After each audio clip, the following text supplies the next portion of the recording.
Live from an undisclosed location, hashtag not live, it's the A Place to Hang Your Cape TV Awards!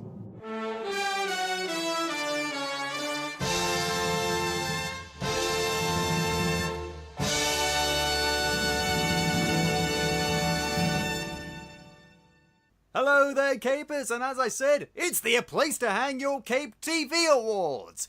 Every single year, we talk about the best that television has to offer, and also the worst that television has to offer. Well, I say the worst, sometimes I just think it's the ones the worst, even when they win the category they win, but you know, I'm entitled to my opinion. But I am not alone. Today, I am joined by our Generalissimo, the editor-in-cape of A Place to Hang Your Cape. Give it up for David Molofsky! I'm really happy to be back here. This award show it means so much to me every year. It's just such a pleasure walking down the red carpet. Oh, wait, no, that's my cape. Shit! Careful, David, you'll do yourself a mischief. But we're not alone. Now, for the first time, it's 3 people talking about the Place to Hang Your Cape TV Awards. Give it up for Silje Falck-Pedersen! Hello, thank you for having me this year. It's very good to have you, very good indeed. And there's been a lot of voting going on the categories, hasn't there? Yeah, so this is actually the 4th year that we've held the A Place to Hang Your Cape TV Awards. And as you all know, it's a public vote. So we allow all the fans to vote for their favorite TV shows, their favorite characters, their favorite whatever the nominees are this year. And I just wanted to talk quickly about how much we've grown in those 4 years. So I've got some stats for you guys, and I know how fun it is to read out. Ooh, statistics! Yes! Give it to me! So first of all, props to Silje, because she actually put all this together for me. But in terms of total votes, so in 2015, we didn't even break 500 votes with our inaugural A Place to Hang Your Cape Awards. We only had 467 total votes. And that was over, each year it's been about 14 or 15 categories. So that was, fine place to start. But then in 2016, we bumped it up a notch. We went from 400 and change to 4,874 votes. That is 10 times more votes in the space of a year, which I don't know what we were doing right, but thank God we continue to do it. I don't want to say anything, but that is when I started joining. The pattern is starting to fall into place. Just kidding. Correlation is not causation. But yeah, it is actually one of the first years that, because you were here, we did actually give a lot more attention to a show that swept the awards that year, which was Agents of S.H.I.E.L.D. God fucking damn it! Scott, do not start with me, Scott. Every single fucking category last year, they just won them all! They were greedy! It was also in 2016. They won every single category they were nominated for. Yeah. The only category they didn't win was Best New Show, because they weren't eligible for it. They didn't win Best Ship last year. This is 2016. Oh, 26. Oh, yeah, you know it. Yeah. Yeah, 2017 was when we first started doing this on PodCapers, and Capers, if you remember and go back to that episode, you'll remember that I had some, I was a little bit perturbed by the frequency of the number of ones that they got. It was too much! It was too much! Wynonna Earp didn't win one single category, and granted, Wynonna Earp was not nominated for any category, but still! Scott, I have some really bad news. It's gonna be rough this year, Scott. Wynonna Earp wasn't nominated for any categories this year either. Capers? What the fuck? Why? Why would you do this to me? Why? It's the 3rd season is premiered either today or yesterday. I haven't had a chance to watch it yet, but no! I told the devil to take you back. How dare you? No! Way home! back to the fun statistics. A moment of silence for all the Earpers. In the arms of the angels.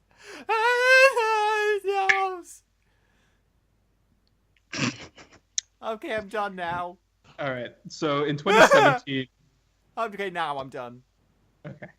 So in 2017, we jumped from 4,874 to 7,106 total votes. So that was pretty good, although a lot of them went into the very hotly contested Ship of the Year category, which we introduced only last year. So out of those 7,000, et cetera, votes, over 4,000 of them were in the Ship of the Year category. Wow. Yeah. People like the ships. Hey, people really, really dug Sanvers, which was Maggie Sawyer and Alex Danvers, the couple from Supergirl. Yeah, there's been a lot of very positive reaction that I'm aware of. Yes. Less so for the reactions between the various relationships between like Supergirl and other characters. I know there's a bit of controversy with like one of the actors, I don't know which one, saying like, "No, it's never gonna happen. I've killed it." Oh yeah, I know what you're talking about. Anyway, I've heard from a third party, but we're not here to talk about that. We're here to talk about the veracity and the frequency of the votes. So, the record to beat this year was 7,000.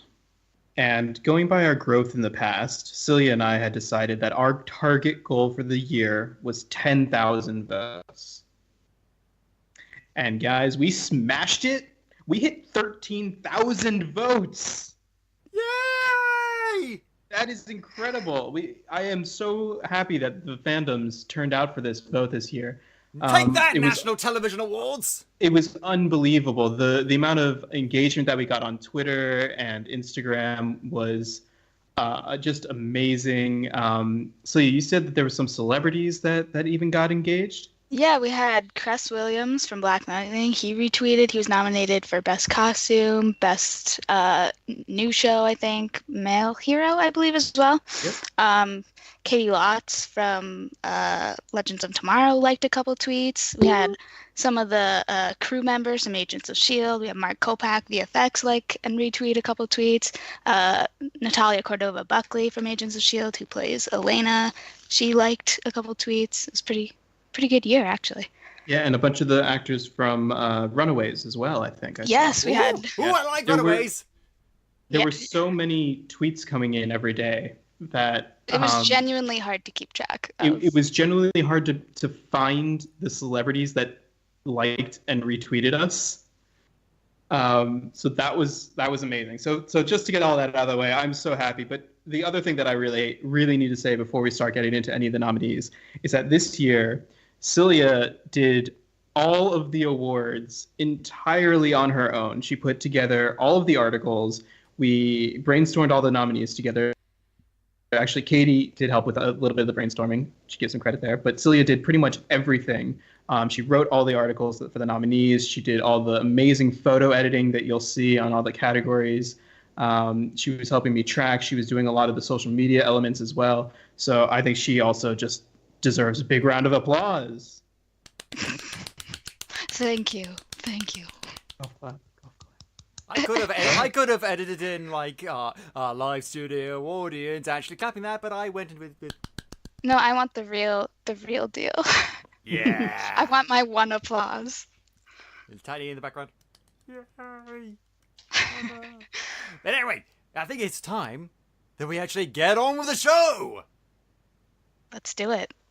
Yes. So, ladies and gentlemen, this is our first category: Best Costume.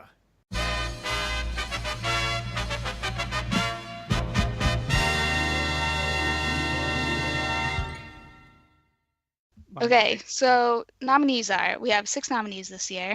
Number 1, Mon-El from Supergirl. He returned with his, new Legion's costume. Also don't care! Also from Supergirl, we have Rain, who was the year's big bad. We have Thunder from Black Lightning. Black Na Lightning na from Black na na Lightning. na. Thunder. And then from the Tick, we have the Tick and trusty sidekick Arthur Everest. So Yay. it wasn't until this article came out that I actually realized that we had chosen 6 costumes from 3 shows. Yeah, same. But they're all such great costumes. I really liked the Arthur and the Tick. I know that they're not one category, but I really was torn when I was voting for these because I actually really love the Tick. I'm a big fan of the Patrick Warburton version, and I think that the new show is really great. Yeah. I really liked that, and also it showed that they clearly realized what they were doing because they did the pilot and then they did the rest of the series, and the costume in the pilot is very different from the one in the main series. It's a bit the one in the new series is a bit more practical, a bit more easy to wear, a bit less rubbery. Mm-hmm. And they do the fun meta throwaway in I think it's the 2nd episode. Where they're like, hey, your costume looks different. Yeah. I don't know what you're talking about. Yeah. Peter Serafinowicz is just like the best choice to play the Tick, I think. Second only to Patrick Warburton, obviously. Yeah, I mean, I have to say, I still love the Patrick Warburton version, but for the modern time and the things that they've changed for the new version, I think it's actually very clever. Spoon. At any rate, Silje, do you want to tell us who the winner is? Yeah. With 28% of the votes, Thunder from Black Lightning actually took this one.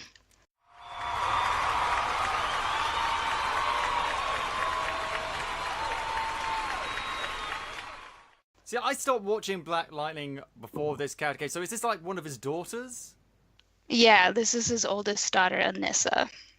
Okay, cool. It is a pretty cool looking costume, and I hate to say it, but I also haven't had a chance to catch up on all of Black Lightning, so I haven't seen the costume in motion. But the images of the costume look really cool. It's pretty, yeah, I think it's pretty good. I kind of was, I was thinking that if one of the Black Lightning ones would win, it would be Black Lightning, just because people like shiny light up things. So I was like pleasantly surprised that a costume kind of won just for being a costume. People are like magpies. Ooh, shiny. Oh, speaking of shiny things, it's time for our next category, Best VFX.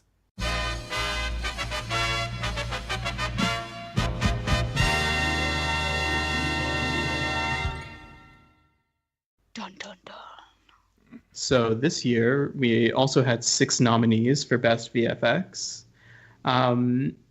This was, well, I'll read out the nominees. And the nominees are Agents of S.H.I.E.L.D., Game of Thrones, Yay. Legion, Legends of Tomorrow, Lucifer, Yay. and Marvel's Runaways. Yay! That should give you a pretty clear indication about how I feel about all of the nominees. Like I said, I finished Legion Season 1, and I really liked it. And then I started watching the episode 1 of Legion Series 2, and I thought, okay, now I'm going to get into this. And then I stopped for some reason, and I can't remember why. Maybe it's because I was distracted because Will and Grace Season 9 came back. Yay! I still haven't caught up on Legion Season 2, actually. I'm behind on a lot of TV. You're going to hear me say that a lot today. But one show that I am 100% caught up on is the winner of this category.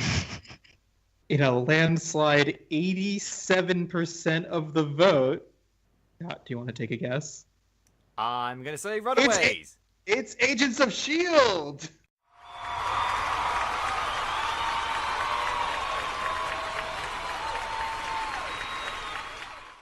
Oh, and so it begins. Here we go. Begin.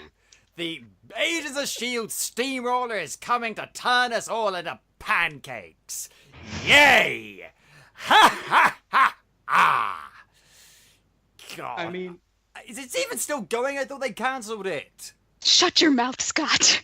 it's got a season 6 coming next summer after Infinity War. They started filming this week. It's gonna be epic. But you'll be happy because they won't qualify then for next year. Yes. So they will not be. So next year we've got an Agents of S.H.I.E.L.D. free year? Yeah, it'll be interesting to see. Okay, the knowledge of that is going to get me through today. It's actually very interesting. Although, and Silje and I have had some discussions about this. I still think that the final episode of season 5 made for a great series finale. No. Well, that's the problem. See, Agents of S.H.I.E.L.D. has good plots and good characters and good individual episodes. It was called The End! It was called The End. How is that They wrote it because they thought it could be. They thought they were done. But if that had been the series finale, I can tell you right now, a lot of people would not have been happy. But why? Okay, we'll get into it later. There's another category where I think we'll be able to discuss exactly it. By the way, there's going to be some spoilers coming later if you haven't seen the category titles yet. But we'll get there. Plug your ears for some of these. There will be time codes. Absolutely. Okay. And I think now is a good time to move on to our next category, Best Fight Sequence.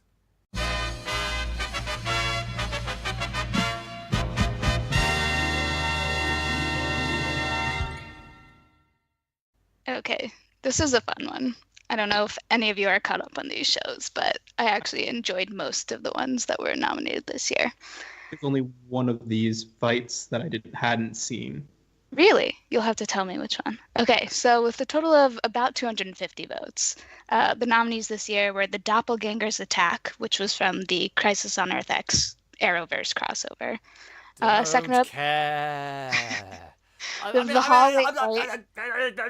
we'll talk about that later. Go on. Unleash. So second up, we have the hallway fight from the Defenders. Yay. Carousel fight from the Punisher. Yay. Supergirl. That one was like pretty good. I voted for that one, to be honest. Supergirl versus Rain from Supergirl. We had Deathstroke versus the Jackals in Arrow, and then we had Quake versus Sinara from Agents of S.H.I.E.L.D. Okay, so nothing from like Gifted or anything? No. No, I think so in fairness, when we came up with these categories and stuff, I hadn't seen The Gifted yet. I have now, so there's some that I probably would have thrown Which ones? stuff in. But the thing is that I didn't feel like the fight scenes. It wouldn't have been this category that I feel like a lot of the Gifteds too. It's because it's so power focused that it's almost. It's like not a fight lot of of hand-to-hand stuff. Yeah, these were a lot more like actual like physical blows were being exchanged. Yeah, especially the winner. But I really wanted to talk about the Doppelganger's Attack one because I freaking loved that. So it's at Barry and Iris's wedding, and it's just like a big doppel. It just felt so fucking comic booky that I could not get over it. It was like, well, that's what the CW shows are now. They're soaps. They're comic book soaps. No. Soaps. Superhero soaps. They're embracing the comic bookiness in such a good way, and I feel like this fight scene really encapsulated that. Especially like some of the reveals of, oh no, it's actually they're doppelgangers and stuff. This is the one I voted for anyway. I can't believe you two voted on this. Isn't that should be illegal? No way, Jose. No, I didn't vote because I am an upstanding citizen who does not meddle in elections. Nudge, nudge, wink, wink. I was worried nobody would vote, so I thought we needed at least one.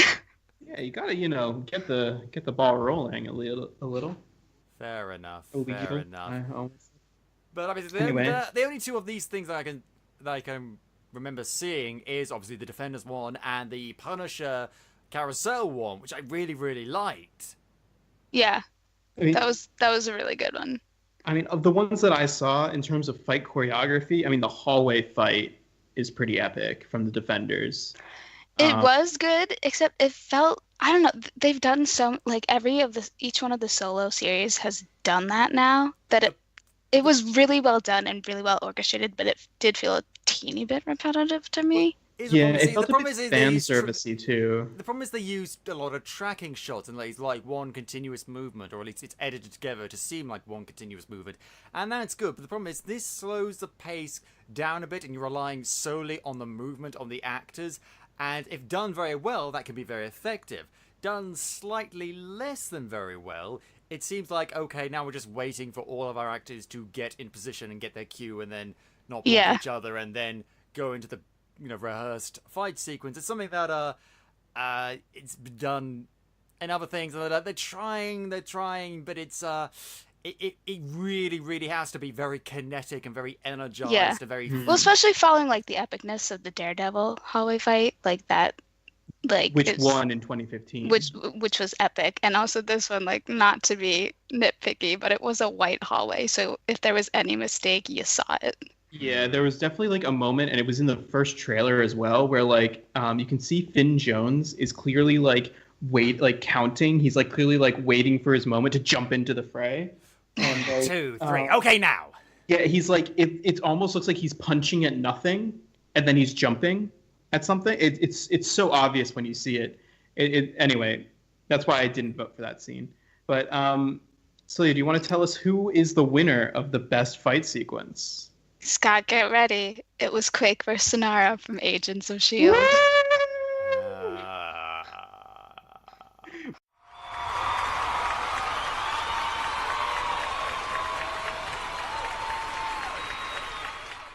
By a whopping 72%.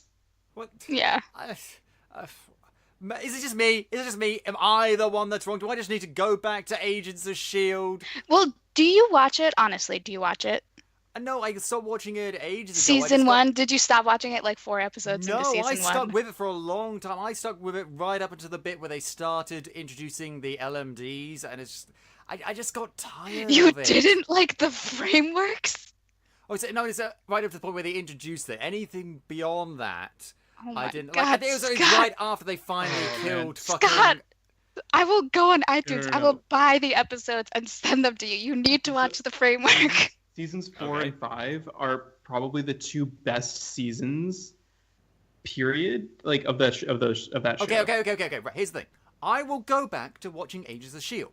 If you promise me, and I mean promise me, and when I say promise, I mean if you're wrong, I come to your house and I beat you with a pool cue. Is the seasons beyond that season and going forward, consistently good? Like Season a steady 4 level of quality. Season 4 is quality.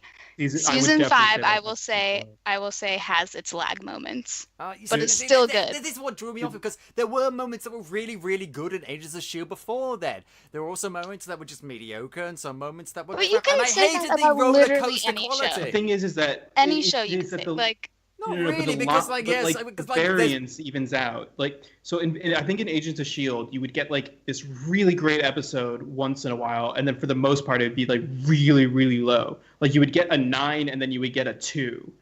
Whereas I feel like the season 5, you're getting, mostly 8s, and then occasionally you'll get a 6. You know what I mean? See, Like that I can deal with. So I it's will not go like- back to watching Agents of S.H.I.E.L.D. yeah. Yay! All right. I still maintain my right to be immensely displeased if they win all the categories. You're gonna be so displeased, my friend. I think it's time we move on to our next category. This is Best Makeup!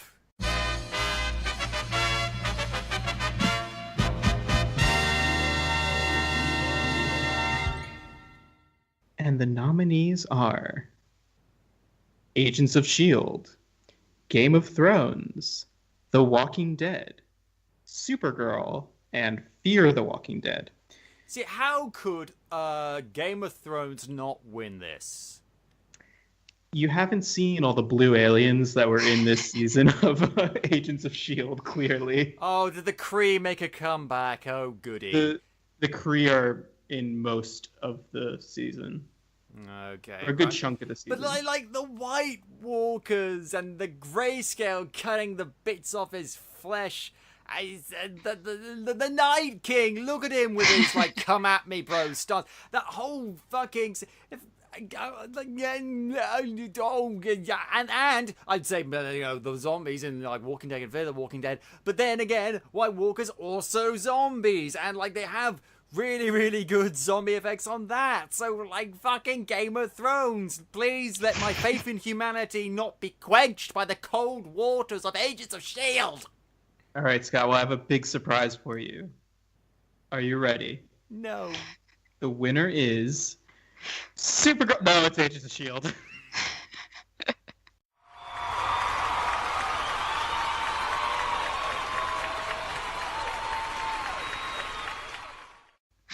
Why do you do this to me, David? It was Why do you delight in my torture? It wasn't even close. It was so. The Agents of S.H.I.E.L.D. had over 10 times as many votes as the next highest, which was Game of Thrones. Is this just like every single person that works for Agents of S.H.I.E.L.D., are they the only ones voting? Well, I think this is a good indicator of it's the the one fandom that is consistently showing up is the Agents of S.H.I.E.L.D. fandom. Yeah, it's they even say it in the show. We have a small but dedicated fan base. Well, clearly, and good for them. It's also, in most of these categories, it's the only Marvel show that's been nominated in a lot of these. Just because there aren't that many Marvel shows. I mean, next year we'll have even more now that Cloak and Dagger's come out and New Warriors is coming out. I need to catch up on Cloak and Dagger. I've only seen the first 2 episodes and they were good. I need to catch up. Yeah, I haven't it's still pretty good. I'm waiting for it to all come out. But in fair, putting aside Legion and The Gifted as the Fox Marvel shows, but the only proper Marvel show at the moment is really Agents of S.H.I.E.L.D. And the Netflix show. And the Netflix. But would you nominate Netflix Marvel for best makeup? No. Okay, no, fine, fair enough. But and also there's all the cartoons, I suppose. But we only do live action in the awards. Next year we should have an animated one. Although, mind you, the animated shows recently have been absolute dreck. Julia, make a note. I'm looking at you, fucking new Spider-Man, shit Spider-Man, crap Spider-Man that followed on from the other crap Spider-Man show. Scott, next year, Young Justice is coming back. Ooh, that's a point. Also, David, on the subject of Young Justice, damn you, because you're the one that basically ordered me to watch it, and now I love it. Fuck you. Fuck you for making me love a DC movie. Admitted to liking something DC. I mean, it's good. It's good. It's fucking good. Right? Like, I hate how good it is. First season, good. Second season, great. Even better. And I can't believe it only lasted 2 seasons. Why is it that DC keep on propagating the shit stuff and leave the good stuff to one side? What is their problem? Oh, God. They're like Fox. Yeah, Titans trailer yet, Scott? Oh, yeah, I'm so glad you brought that, because I do want to talk about that. The new trailer for Titans, not Teen Titans, because that would be, actually what it was in the comics, because no, that's stupid, because it's teen. We need to call it Titans, because we're grown up. It is based on the trailer, and I know the trailers can be misleading. I'm not going to judge the show based on the trailer, but judging the trailer alone, it looks absolutely shit. It looks like the most okay, we need to be dark and edgy, but in the most juvenile way possible. Fuck Batman. Because, I have actually seen fan films on YouTube that look better than this show. Yeah, this looks like a lot of the effects, not all of them, but a lot of the effects, like Beast Boy looks okay, but a lot of the effects look like a fan film or a fan series or something, a very high-end one with a budget, but still a fan thing. And it's clear they did not. The writing doesn't make it any better. Every line in that, especially the "fuck Batman" line, is just like dribble. Dribble. What's the right word?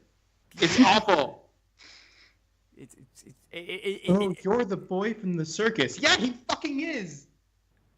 And of course, it's been said before, I'm going to say it again, what do they do to Starfire? No disrespect to the actor playing her, but, I mean, I'm not a big Teen Titans DC fan, if I fucking hate them, but as you know, I'd take the bag on most of the characters of Teen Titans I have no real problem with. Starfire, I know, she's a very signature look, and she has orange skin and red hair and green eyes, and they kind of...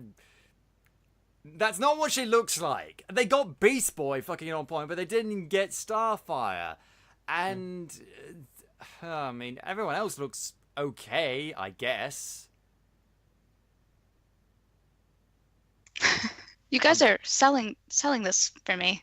Guys, I mean, Scott, are you surprised that DC has failed again? Oh no, I've long passed the point where I'm surprised, but that doesn't make me any less angry. Like, Do you I'm think not it's shocked. better or worse that it's on their streaming service? DC have got a streaming service? Yeah, this is for the DC DC streaming service. Universe. This isn't for any sort of like broadcast or network. But it's like, so DC Universe is a bunch of TV shows. It's going to be most of their films, but not the DC EU films. So like all the original Superman and Batman films, plus all of their comics, all on one subscription.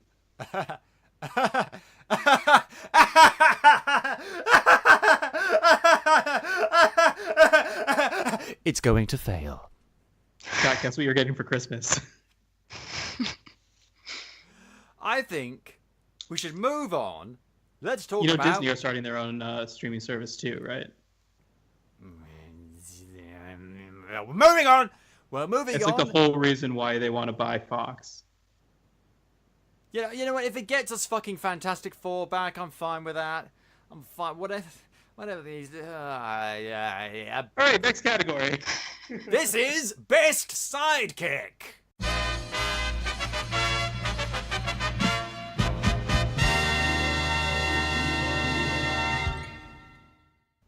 Okay, you can breathe easy, Scott, because Agents of S.H.I.E.L.D. is not nominated for this category. Not a lot of sidekicks in Agents of S.H.I.E.L.D. Should have been though. Who do you think? Oh, Deke? He should have been nominated. But anyway. Okay, so Best Sidekick. I think this was our lowest vote turnout. This is a new category that we introduced this year, mostly because I felt like so many of the shows actually had proper sidekicks this year, who I thought would be fan favorites, and I was I wrong. would agree with that. Well, let's hear the nominees. Okay, we have Castiel from Supernatural. We have the B team of Arrow, which are, what are their names? Mr. Fantastic. Mr. Terrific. Mr. Black Terrific. Mr. Fantastic, how dare you? I'm sorry. How sorry. dare you? I mean, I like Mr. Terrific. He's a perfectly good character, but how dare you? Yeah, so it's Mr. Terrific, Black Canary. I lost track. Is it 3? It's Mad Dog, I think. No, Wild Dog. Wild Dog. And clearly I'm no longer watching it. yeah, Wild Dog. There's that rag CD guy. is over there. It's really those 3. I think it's those 3 are I the was about to ones say that it's Rag and Bone Man, but no. No, he's the Jewish like- guy. He left. Oh, okay. I just His, imagine Rag and Bone his- Man amongst the Arrowverse, just like, The okay, effects guys, we for need to that take were down too these drug expensive, dealers. so they I'm cut only rid of the human after all. Yeah, Scott. So the effects were basically too expensive, so they just got rid of the character. I'm not fucking surprised. Jeez. Oh dear. Okay, so number 3 we have Arthur Everest from The Tick. We have Ralph Dibny from The Flash, and then we have Micro from The Punisher. Okay, And- so what's his fucking name from Tick? Damn it. Arthur? Arthur. I couldn't call him Alfred for some reason. Thank you, Master Wade. No, he has to win. He's the quintessential sidekick. He's the perfect foil for the Tick, but he's got his own struggles and he's got his own issues. And it's like he looks up to this character, but he also sort of like and he explores so many things because I don't think he explores all these different ideas, and it's really good. And it better win. It better win. He better win. He better Okay. win. Scott, While I agree Should with you, Should we tell him? Arthur got 0 votes. What the fuck is wrong with these people? Do you not watch quality? Do I need to get you all Amazon Prime subscriptions? Is that it? Is that what I need to do? I feel like The Tick really got lost, like genuinely. Maybe it's because they split the season up. I think it's because they know. split the season up. Yeah, Scott. Just so you know, not only did Arthur get 0 votes in this category, I think this may be the only nominee who got 0 votes in any category. That's And what the author hate. I think What? it's genuinely just lack of no one has watched it. It's their loss. It is fucking Yeah, their loss. it is a really good show. Although, in fairness, I still haven't watched the second half. I also have not watched the second half, if I'm being honest. But there's a lot of stuff going on, okay? All right. Okay. So At the Sorry, end do of you the wanna- day, Castiel from Supernatural won.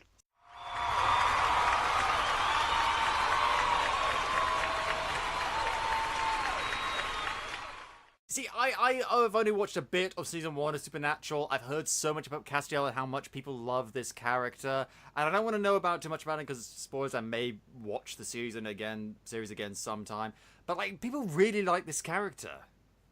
Yeah, if you I like actually was surprised Wynonna that Earp, less people. What's that about Wynonna Earp? If you like Wynonna Earp, 100% watch the first 5 seasons of Supernatural. But there's like 13 seasons. No. Just 5. You'll know why when you get there. But I want to get to the bit where they meet up with Scooby-Doo.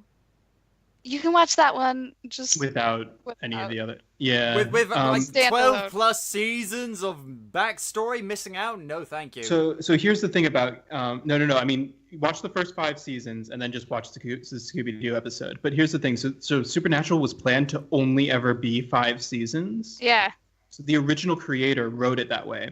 So there is a 5-season arc over the first 5 seasons that builds to a single moment that happens in the final episode of the 5th season, and then the story ends, and then it got renewed. So they were like, oh, well, the story's over, so now we have to find something else to do. And season 6 is this like awful scramble. Is that when did the original creator, didn't he leave at one point? He left at season 5, yeah. Is that Eric Kripke? Eric Kripke, yeah. It's also why like his surrogate in the show also leaves. The one who writes the books in the show. Yeah. Yeah. So, Scott, you'll get there. So then they kept going in season 6, and it was season 6 is pretty bad. Season 7 actually was pretty good, and then I kind of lost interest. I don't know. Look, Scott, I highly recommend watching the first 5 seasons. Well, I've got to go through Agents of S.H.I.E.L.D. now. Jeez, one thing at a time. Wynonna Earp would have been perfect for this category, because think about it. Jeremy! Little baby Jeremy! I haven't finished season 2 yet. You remember... Jeremy's in season 2. Said I haven't finished? So you know the character. Wait, you said... Wait, which one's Jeremy? The lab guy who's got a... Well, I don't want to spoil anything, but... You know? Jeremy! The guy, geeky guy. Oh, yeah. Yeah. Oh, yeah. I know what you're talking about. Okay. I should not have to remind you of the magnificence that is Jeremy. It's been like 6 months since I watched any of it, okay? I'm sorry. What? How okay, so let's move on. you? Okay, Scott, I promise you, we will talk to you about the nominees next year, so you can nominate Wynonna Earp. Do we even cover Wynonna Earp? Does the site? Scott talks about it enough that that it's just because it is worth talking about. I've Scott, only seen the pilot. If you write an article about no, say it. No. Wait. When we're done here, you go on Netflix and you watch all of season 1. I will. I only stopped because she said baby girl way too many times and I had to take a break. Fair enough. But like, oh my god, it is so good. I have truly never heard a bad thing about it, so I will watch it. Oh my god, I cannot oversell it enough. God, let me do this because you're going to oversell it. It's, in my opinion, it's basically like Supernatural or Buffy, but it's in the Wild West. Yeah. That's my best the description modern day Wild West. Yes. I'll watch it. That'll be my weekend plan. Good. Sorted. Good. All right. I think it's time now to move on to Ship of the Year.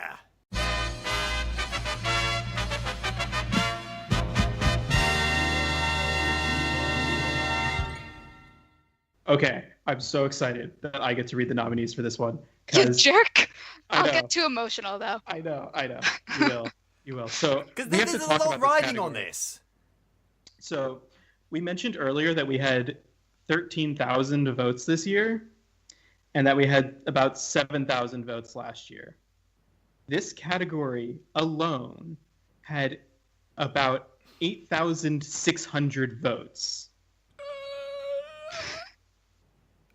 That's a lot. That's a lot. There were so many tweets about this that I think if we only had tweets about this category, we still would have had more tweets about it this year than we did about the awards this year than 100%. 100%. We had so many people, and I'm going to read out the nominees, and then we'll talk about it a little bit, and then I'll tell you who won, because this was a nail biter. It was, and then like last minute, it took off, and it was no longer.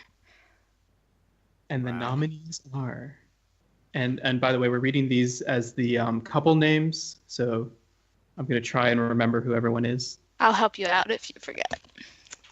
And the nominees are Fitzsimmons, Leo Fitz, and Gemma Simmons from Agents of S.H.I.E.L.D., West Allen, Iris West, and Barry Allen from The Flash, Olicity, Oliver and Felicity from Arrow, Felinda, Phil Coulson, and Melinda May from Agents of S.H.I.E.L.D., Sanvers, again, Maggie Sawyer and Alex Danvers from Supergirl, Daenerys, I don't know this one. That's Jon Snow and then Daenerys Targaryen. From Game of Thrones, because I don't watch Game of Thrones. Fuck that noise. And Dinoro, which is, Carolina. Yes, Dean. Carolina Dean and Nico Minoru. Yeah, from Runaways, which I have watched all of. Those names are really hard to remember. It's true. Now, I think you might have missed one out. Oh boy. Yeah, you missed one out. You know what that one was? Was it Wynonna Earp and wait. Wynonna Earp? No. Was it Alex Danvers and Katie Lott's Sarah Lance? Because I really wanted that to be the category, but Silje shot me down because they only have a one-night stand. And I was like, yeah, but it's an interdimensional one-night stand in a it was it was a fun episode, and like I enjoyed their dynamic. But ship of the year. Hey, they're my ship of the year, okay? I'm afraid you're both wrong. The ship of the year, and I'm calling it right now, I don't even care about the results, is Way Hot. Waverly Earp and Nicole Hott from Wynonna Earp. A lot of people will agree with you. This ship, these characters, independent of each other and as a couple, are not only just like great in terms of representation for lesbian relationships, but also just fucking just awesome. Just awesome, and I love them. I will be a fucking bridesmaid at their wedding. I love them. Go kiss each other, you fools. I love them. Oh, and they have interesting dynamics. They don't always agree. They sometimes have odds with each other. They grow and develop like a real fucking relationship, but they're still sweet and tender, and there's genuine affection there, but also like different motivations, and they're so cute, and I love them. I would happily be single for the rest of my life if it meant they were never apart. Way hot.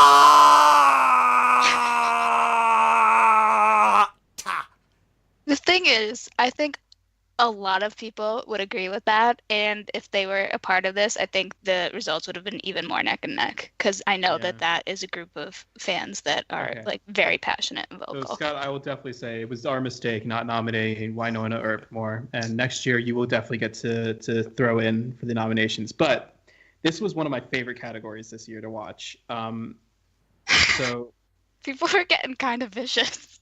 It was really funny. People were being like, wait, I saved some of the tweets. Hang on. I'm going to pull this up on our Slack chat. It's just like at one point, like developed into like Marvel vs. DC, where they're like, dear God, I wouldn't mind if like West Allen won, but don't let Fitzsimmons win. And then it was like, God, like I don't mind if Felinda wins, but don't let Olicity win. Shots fired. So I'm gonna start reading some of these because basically what happened was we were taking Silje and I have a Slack chat, and we were taking screenshots of the tweets and just sending them back and forth to each other. So one of my favorites is, in all caps, "Don't lose this to Olicity, votes Fitzsimmons." And the next one was... that was my secret Twitter.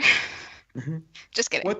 What the actual fuck happened? Vote for Fitzsimmons, guys. Wow. To my Agents of S.H.I.E.L.D., the Flash, and Supergirl fam, remember to vote before the Olicity dickheads flood the polls. God. People really are hardcore in terms of the shipping. One guy made a fan art picture using our logo. He and a picture from Agents of Shield actually made an image in it's Spanish, so I'm not going to say exactly what it says, but it's basically like vote for Fitz in every category. Did you see the one too where I felt kind of bad, where it was like an Olicity fan who was like, guys, vote for Olicity because like the write-up was so salty, and I was like, oh no, that wasn't my intention. But it was like every day I was seeing new tweets going, vote Olicity, vote Fitzsimmons, vote Felinda. Felinda got a bunch of memes and a bunch of GIFs. Yeah, they were. I'm sorry, GIF. West Allen also came out towards the end. They were a bit of a dark horse. I'm totally ignoring you. They were a bit of a dark horse, and then they came out really strong towards the end. I was really surprised at how few votes Sanders got, just because they broke 3,000 last year. Yeah, exactly, and that's what people are doing all the cracks on. So, the other thing about this category is for most of these categories, I would check them most. So we ran the whole thing for about 2 weeks. Most categories were up for between a week to 2 weeks. This one was up. We put it up pretty early. Most categories, when I was checking them every day, the same people were in the lead. The same. Once someone took the lead, they never really lost it. This category, there were at different moments in time, there were 3 different people in the lead. Yeah. So I'm going to read out the 3 nominees who, in the order, so the first 3. So in third place, who at one point did take first place for a very brief moment. Early on. Very early on was Felinda, the Phil Coulson-Melinda May ship, in third place with, I believe, 5% of the votes, which is about 400. Which was a hefty, yeah. So just bear in mind, guys, this was third place, and this is almost as many votes as we got in entirety in the first year. So that's pretty crazy. Wow. Yeah. And now the top 2. Okay. They're the 2 that we've been talking about, the 2 that everyone's been tweeting about, and I know that the fans are going to be so excited to hear whether Olicity or Fitzsimmons took the crown. So, coming in first place with a total vote of 4,477, beating out second place by roughly 1,000 votes, it's Fitzsimmons! Yes!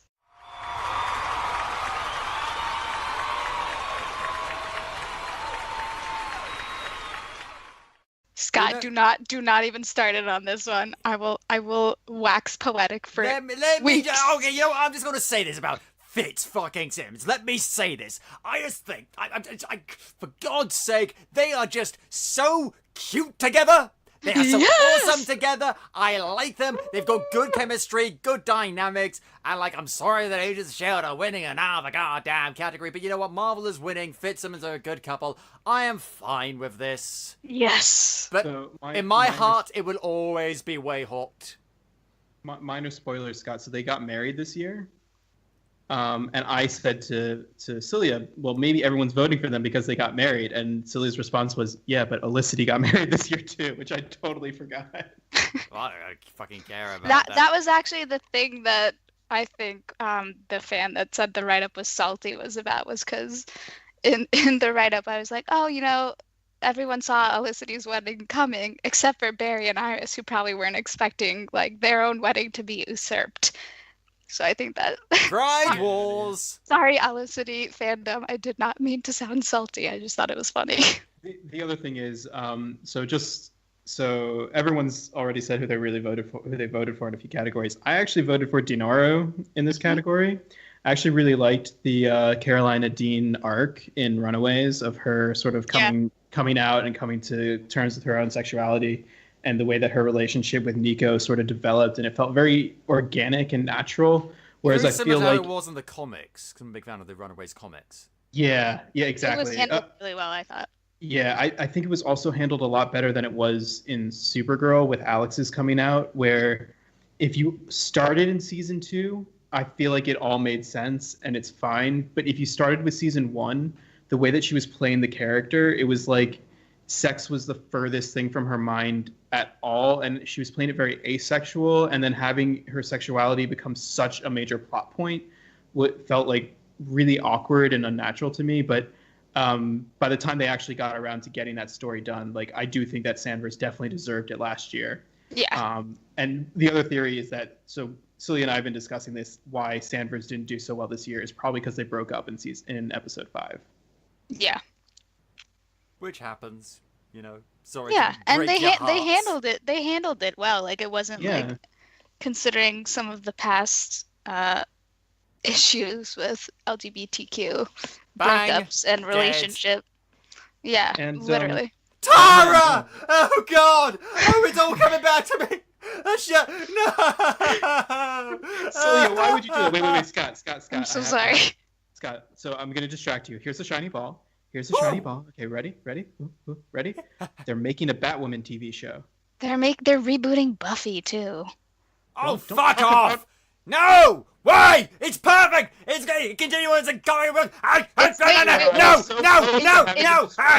it's- No! it's- So sorry. Why would you say that? Whedon is rebooting his own show. Whedon's involved! Why? No, he's working on something else.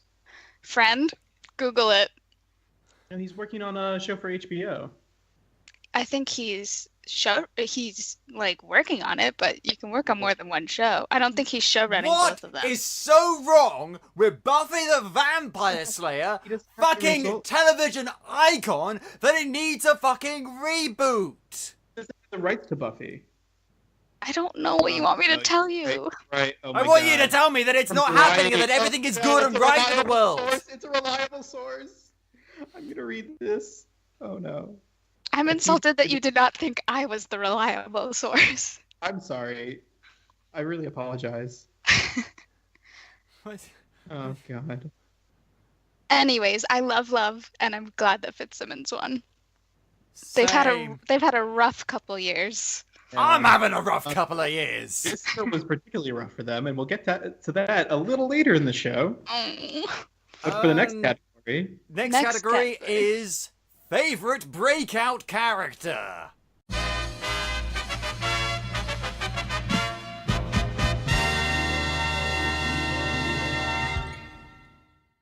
Okay.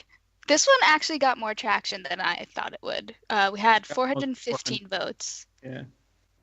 And so then we had 5 nominees this year. We had The Tick from The Tick. We had Lorna Dane / Polaris from The Gifted. Woo! We had Sam Arias / Rain from Supergirl. We had Anissa Pierce / Thunder from Black Lightning. And Yeah, then we nah, had nah. Deke Shaw from Agents of S.H.I.E.L.D. Thunder. Thunder. Sorry, I just got that. So I just watched The Gifted last week. Mm. I basically shotgunned it. I really liked Polaris. Very interesting, complex character. Yeah. In such like The Gifted is a huge ensemble show. There are a lot of people. And so I think for someone to stand out, like it takes a lot to stand out with that number of people, and she did.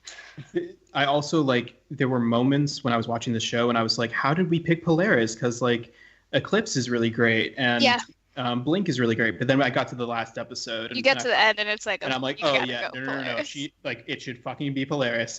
Oh my God, that was amazing. Yeah. Also, I think it's really good that they got a character that has a mental illness and putting the spotlight on that as well, because Polaris has bipolar disorder and she's struggling with that, and also people's reaction to it. Polaris. Oh, David. Sorry. Yes, let's Come make on, a it's joke. like- Let's it's make a right joke there. about the fact that her name's Polaris and she's bipolar. Let's do that. That's the classy thing to do. Anyway, so that was who my Anyways, vote was for. yeah. Again, the Tick did not get many votes. In no one's surprised, although whether he is actually the true breakout star of his Yeah, I show was is actually also thinking, a like, because I hadn't seen The Tick before all the nominees came out, and I have recently started watching it, and I would actually say probably Arthur question. would be mine. But Anyway, he might have gotten 0 votes again, so yeah. R.I.P. Arthur.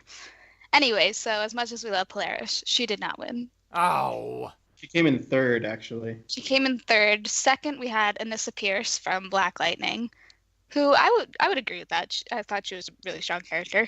And then first place, my love, Deke 78% Shaw, of the- Agents of S.H.I.E.L.D., 78%.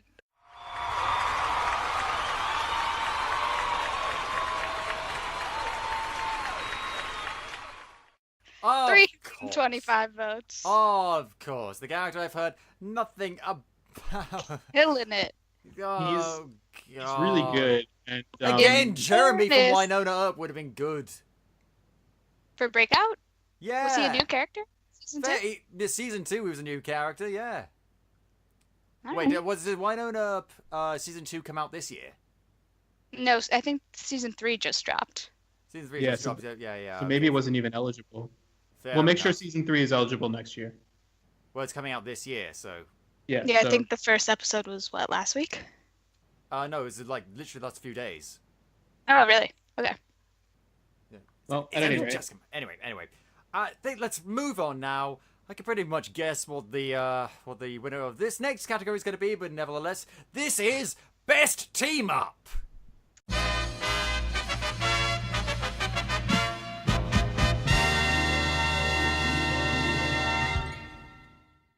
which I'm very excited about. And the nominees are, Scott, get ready to be excited. There are 6 nominees in this category, and this also got more traction than I thought it would. Yeah. So Delayed traction, I would say. yeah, it came out, and I think it was like a few days later that we finally got like an influx of votes. Anyway, the nominees are the Defenders from The Defenders, Woo! Everyone, Crisis on Earth X. Fucking everyone. Basically, yeah, it's like I think the picture she found for this was like it's just everyone. Everyone! Silje found for this. Scooby Natural, Supernatural. The Runaways, Marvel's Runaways. The Walking Dead factions, The Walking Dead. And The Seven Kingdoms, Game of Thrones. Scott, did you notice a show that was missing from this category? Possibly, I'm a bit slow on the uptake. Why didn't you? There's no Agents of S.H.I.E.L.D. nominations in this category. Oh yes. Well, I mean, the team changes a bit, but like it's always been a team. So I'm like, come on. And Well, we have actually had I think. Hang on, let me check the stats from last year. I think Yeah, we had the Secret Warriors one. Secret Warriors season 3. won. yes, which went so well. And last year, it was I think Quake and Ghost Rider, yeah. Quake and Ghost Rider won last year. Oh yeah, good Ghost Rider. Well done, a Ghost Rider. He usually drives a bike, and now they made him drive a car. They did such an amazing job with Ghost Rider, dude. Like, don't even front. Like, it was so good. Anyway, excuse my 90s slang there.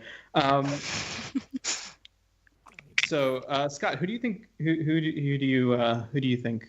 I know who I'd like to win. I know they fucking didn't because, of course, it's going to be fucking everyone from Crisis on Earth X or whatever. Yep, with 52% of the vote. Woo!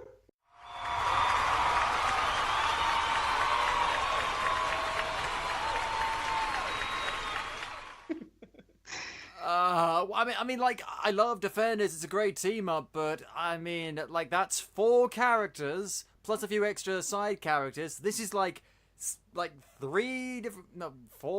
multiple different shows that has multiple different characters all coming together. I haven't seen it, but I can only assume that it is the clusterfuck I can imagine. And it's what people like. They like big, huge, massive team-ups. And DC does that an awful lot. Marvel does it a bit with, like, Secret Wars and stuff like that. But, like, Crisis on this, and Infinite Crisis, and Zero Hour, and all this shit. This is their bread and butter. The thing is that Crisis this year, I think, was the best of the crossovers that they've done so far. Mostly because they didn't do it as these are the 4 shows, and this episode is an Arrow episode, and this episode is a Flash episode, and this episode. It was a story, a single story told across 4 shows, and they didn't even call it. This isn't Arrow. This is just Crisis on Earth X, and it's basically major things for every single show happened. Like, characters died, characters got married. Like, you couldn't watch any of these shows. Like, even if you only watch one of these shows, you had to watch all 4 episodes of Crisis on Earth X. And I actually think that's a good thing. Like, it was a very positive thing for that crossover. And that the fact that they did have so many characters, they handled it quite well. Well, if they handle it very well, then by all means, let them win. Let them win. Like Game of Thrones, like the 7 Kingdoms aren't united last time I checked. But they united briefly. Oh, they sat around in like an open courtyard for about 5 minutes and saw a zombie. Ooh, what a great team! I was really hoping Scooby would get more votes. That is a strange crossover. But like, yeah. I love Scooby-Doo, and I want to see that episode. I mean, you literally can. You don't. All you need to know is that Sam and Dean are brothers. That's the only context you need. I already knew that. It's completely standalone. Like, I watched it, and I don't watch Supernatural. I haven't watched it yet, but I plan to. Yeah, that one I did think would get more votes. Scooby-Doo, where are you? We've got some things to do now. Retro. No, hang on. That was pretty good. Zoinks! That one was better. That one was good. Like, Scoob! We gotta get out of here! Okay, so that's a pound in the bad impression box. Fair enough. Okay. Yeah, and I would have gotten away with it. Well, you know, Scott, you would have gotten away with it if it wasn't for those damn kids. Yeah. Let's talk about biggest plot twist.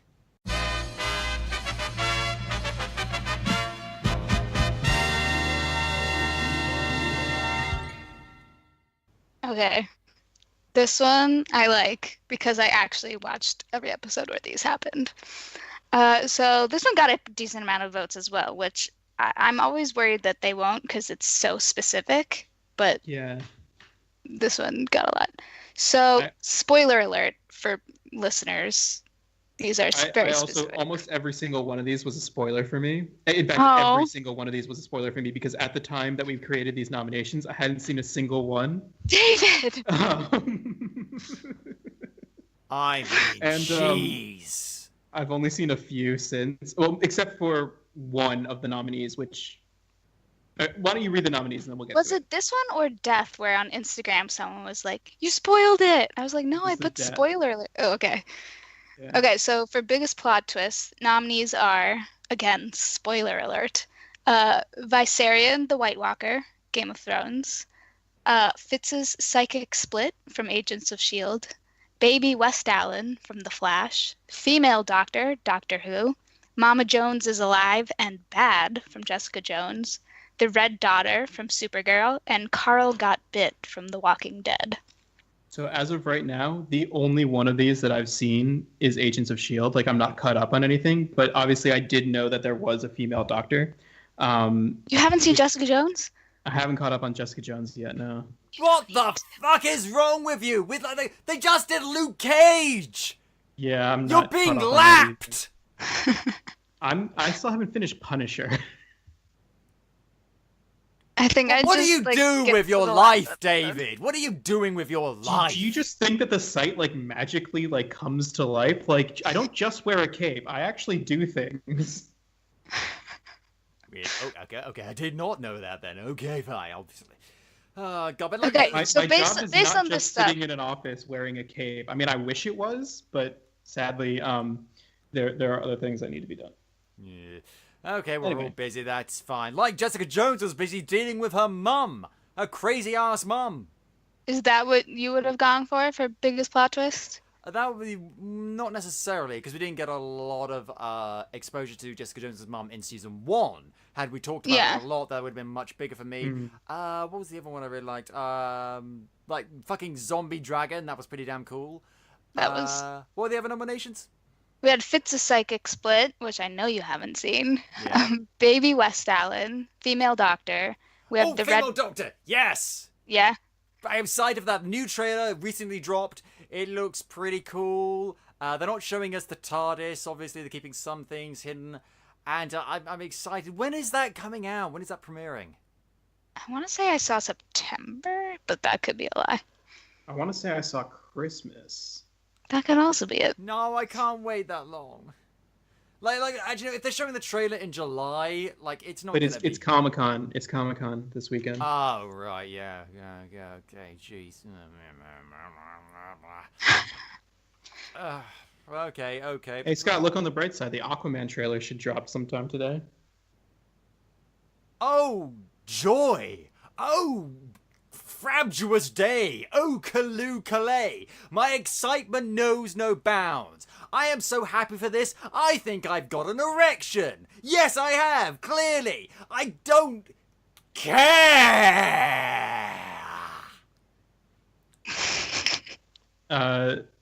So do you want to? So the winner of biggest Moving plot swiftly twist on from that. was Fitz's Psychic Split from Agents of S.H.I.E.L.D.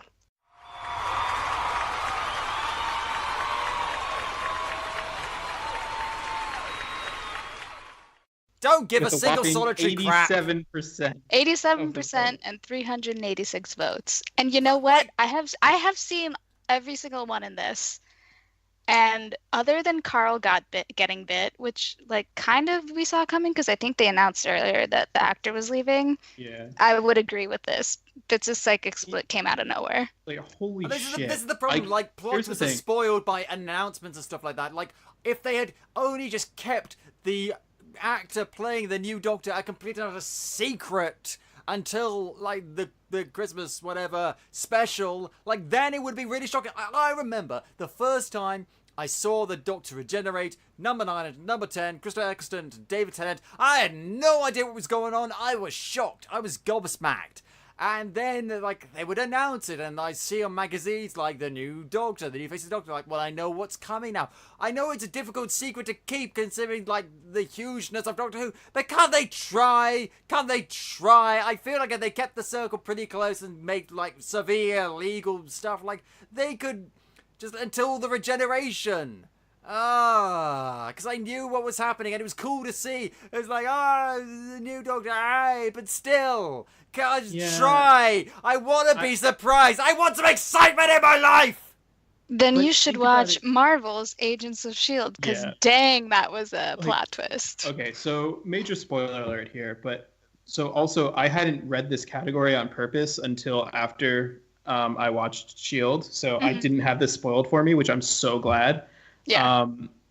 But that moment, holy fucking shit. Because the audience puts it together basically when Gemma puts it together. Yeah. And then it clicks and you're like, no way, this is not happening. And it's just like, it's so well done and it's so well written. So, Scott, basically what happens, should we tell him? I don't want to know. We're going to move on. We're going to move on. But basically, if you have seen it, you'll know what we're talking about. But basically, it's just, it was just like, I had no idea. Phenomenal. Like I had Ian no idea, and then it happened, and it was like the acting and the writing. It was just like that's one of the best moments in all of Agents of S.H.I.E.L.D. It was. He's a really good actor. I've seen a trailer that he's going to be in something like J.J. Abrams' Overlord. Yeah. Yeah, it looks. I'll be there. Nazi zombies. What's not to love? But moving on. Next category. Kickass Female.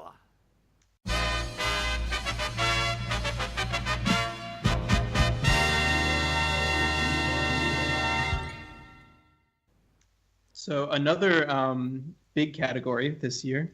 Wynonna Earp, Wynonna Earp, Wynonna Earp, Is Wynonna Earp, not Wynonna new. Earp, Is not- Wynonna Earp.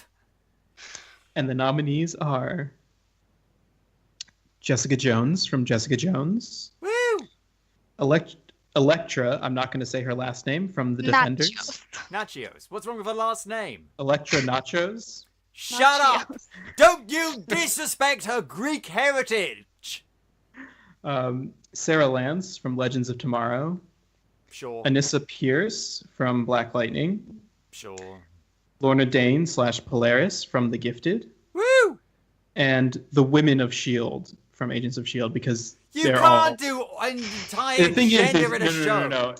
They couldn't. No. We picked. It was like 4 specific characters that were chosen, but it was Silje and I actually had discussions over which ones should be picked, and we couldn't just pick one. There's Like, lots they're of all interesting female characters in Gifted.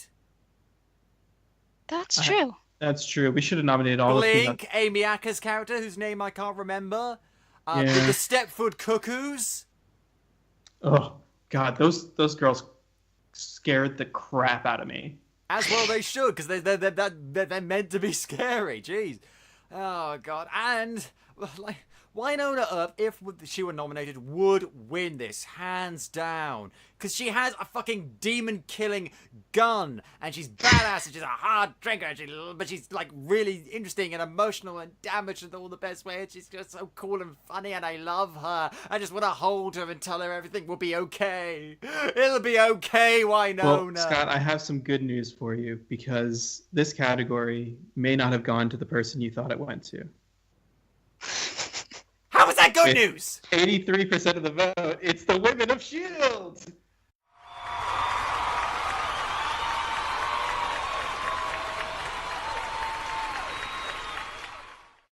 I mean, I'm not saying the women on S.H.I.E.L.D. aren't good characters. The ones that I've seen, like Melinda May, I didn't really like to begin with, but she kind of grew on me. Quake is great, is fine, and I love Simmons. She's great, but And Yo-Yo. Jessica Jones. Jessica Jones doesn't win. Here's the thing. I would say that I liked season 1 Jessica Jones better than season 2 Jessica Jones. But you still like season 2 Jessica Jones. Yeah, I didn't love season 2 in general. Don't That's come why I after haven't me, started it. Marvel. There's Yeah. a dissenting opinion. Send the hit squad. I think now that you've mentioned it, it would be interesting to see what would have happened. Honestly, I think S.H.I.E.L.D. still would have won because that's the fandom that's coming out and voting consistently. But to have done like the Women of the Gifted, I think would have been interesting. Yeah. I also think that next year, when we don't have Agents of S.H.I.E.L.D. and we do have Wynonna Earp, it's going to be a very interesting year. Yeah. Purpose. Come together and spread the love. There's a lot of good women characters on Wynonna. There's Waverly Earp. I'm not disagreeing Okay, that's with about you, it. Scott, But but you need to write articles about Wynonna Earp to make her eligible I don't for... write articles anymore. Then get Mark to do it. I will get Mark to do it. Mark, get on it. Do as I command. We're going to move on. We thought we did Kickass Female. Now it's time for Biggest Damn Male Hero.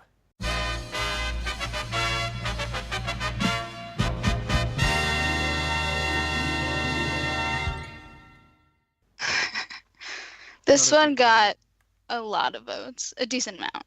I would say. Dog Holiday, Xavier Dolls, Dog Holiday, Xavier Dolls, Jeremy. With no nominations, we have Wynonna Earp. So we had 6 nominations this year.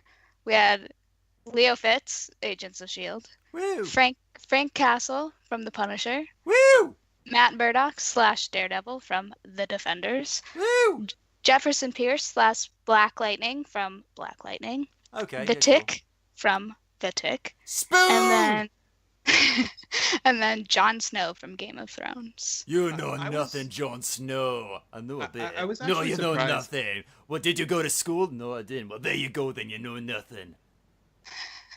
I'm still really surprised that every year the Game of Thrones fans don't come out for this. And it could just be that we are not really on Game of Thrones radar as much. But It's not very superhero-y. Yeah, but it's still like I wonder nominated a if lot. like I don't know how big this is, just because like I don't follow any Game of Thrones accounts or anything, but I don't know how big they are in terms of like year-round social media. Like I know that they're Yeah. super active like when the show is airing, and See, I know live tweeting is a big thing, but I don't I know if they're like I haven't seen a lot of Game of Thrones yeah, I stuff. think that actually is a really good point because it's also like with Agents of Shield having won so many categories so far. It was also Agents of Shield only ended very close to when we started the awards. Yeah. It's only been about a month or so out, and a lot of the CW shows it was the same. Whereas like shows like The Defenders, that was last year. Yeah. That was last August, almost a year ago. So Like I think any of it's any similar of the kind of stuff. Netflix like any of the streaming shows too, it's like binging. So people will finish those in 24, 48 hours and Yeah, then and then kind of be totally done with forget it them. until the next season. Yeah, but I mean, it's a pretty good mix, I guess. So let's hear it. Let's hear the best damn male hero. You know who it is, Scott. I can guess. It wasn't even close. With 82% and 440 out of 536 votes, it was Leo Fitz from Agents of Shield.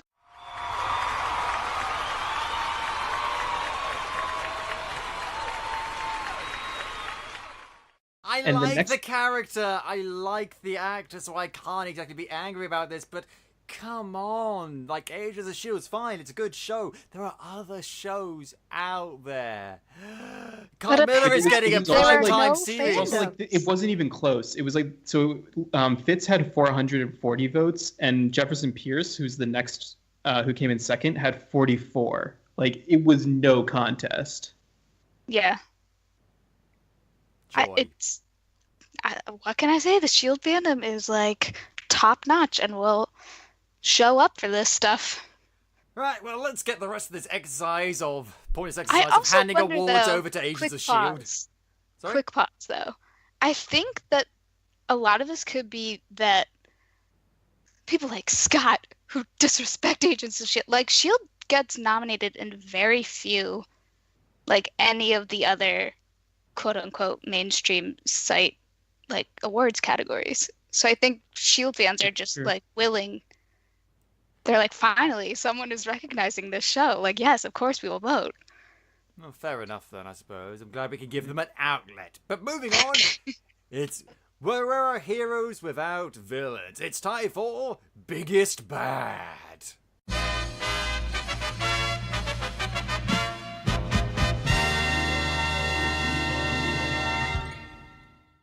Woo! And I hope everyone liked the two categories in a row with Joss Whedon references. Big Damn Heroes and Big Bad. Anyway, for this category, the nominees are Rain from Supergirl, Jonah from Marvel's Runaways, the Night King from Game of Thrones, Graviton from Agents of S.H.I.E.L.D., Alexandra Reed from The Defenders, and Alyssa Jones from Jessica Jones. Now, this category, I actually think so I voted for Jonah from Runaways. I did not vote for who you probably thought I would have voted for. Yeah. I didn't vote for S.H.I.E.L.D. this year. Anyone else really not really kind of disappointed with fucking Sigourney Weaver in Defenders? Yeah, that's the well, thing. they didn't make good use of her. If you're gonna get Sigourney Weaver, like, use Sigourney Weaver. She's an intimidating presence. She can be like, I remember her villain in Paul, and she was great in that. She like showed up with a gun and a dress, and she was awesome. The thing is like I still am afraid of Vincent D'Onofrio's Kingpin. Like he was such a good villain. You embarrassed me in front of her. You embarrassed me in front of her. And I'm also still terrified of David Tennant's Purple Man. Oh yeah, Come on, Kilgrave was Jessica. And fantastic. I couldn't tell you the names of the villains in any other of the Netflix shows. Like that, I think it's just like Cottonmouth, Diamondback. Yeah, they're just not memorable. The That's my point. And I think that Baku? in the same way, Alexandra wasn't memorable. Like if she wasn't played by Sigourney Weaver, I probably wouldn't remember who the villain was in The Defenders. That's a good point. Because also like it got to a point where, spoiler, they axed her so quickly that then there wasn't really a villain because you knew Elektra wasn't actually going to be the villain, and then it's just kind of like oh, it's the Hand again. But like at the end of the day, like the villains of the Defenders, there was none. Yeah. Who was some of the other nominations? So is Rain from Supergirl, who I thought was pretty good. Yeah. And she actually tied for second with the Night King from Game of Thrones.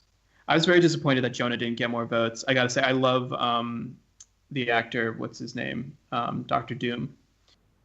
Julian McMahon. Oh yeah. He's a very good actor, and he's a very interesting character from what I've seen. I haven't finished Runaways yet, but he's such a good villainous character. Like he's got a good face for villainy. I don't know what it is, and he plays the character. And Scott, I won't spoil anything, I promise. But he plays the character with like that kind of quiet reserve that I just really love in some of these. It's more like this villainous aura where you're just like skeeved out and like don't wanna.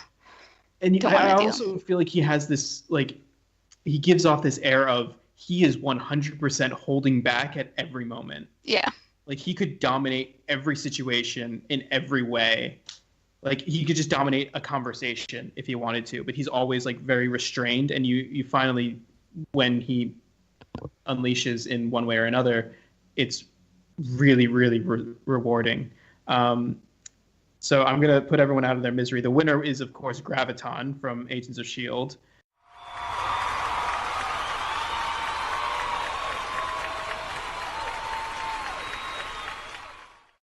But I disagree heavily with this. Yeah, I do too. I love Agents of S.H.I.E.L.D. I'm familiar with the character from the comics, vaguely. S.H.I.E.L.D. has had some actual big bads, and I think the way they handled Graviton, it just at no point did you really feel. The other thing is, like, I thought Hale was a better villain. Yeah. So that's actually on. I actually don't think any of the villains. Ward? No, I mean from like this season. From this season, okay. I mean Cassius was pretty good. Yeah. Cassius. I feel like in general this season, they were more nuisances than like actual. Like at no point, I don't know. You just at no point did you actually think Graviton was. Yeah, Graviton felt more like a plot device than a character. Yeah, he was because at the end of the day, he was just kind of like a man-child that like didn't get his way, so he's gonna like destroy the world or whatever. I'm a widows from Wynonna Again, I really Earp. do like Adrian Pasdar. I think that he's like I've liked him ever since Heroes. I think Doesn't that he's he play great. Talbot? Yeah. Spoiler alert. Yeah, sorry, spoilers. But I think I think the way that he played the character was really good, and like seeing the evolution of Talbot's character over the course of this season, last season, and this season has been really good. But I would have been happy. Also, we had this conversation too, where I was talking about how S.H.I.E.L.D. its final pod, like the last third of the series, it was like pretty slow, pretty lagging, and this is when they were developing Graviton as like a character, and then sort of they had to cram it all into the last episode. So like, I think that is kind of why he wasn't. Yeah. In my opinion.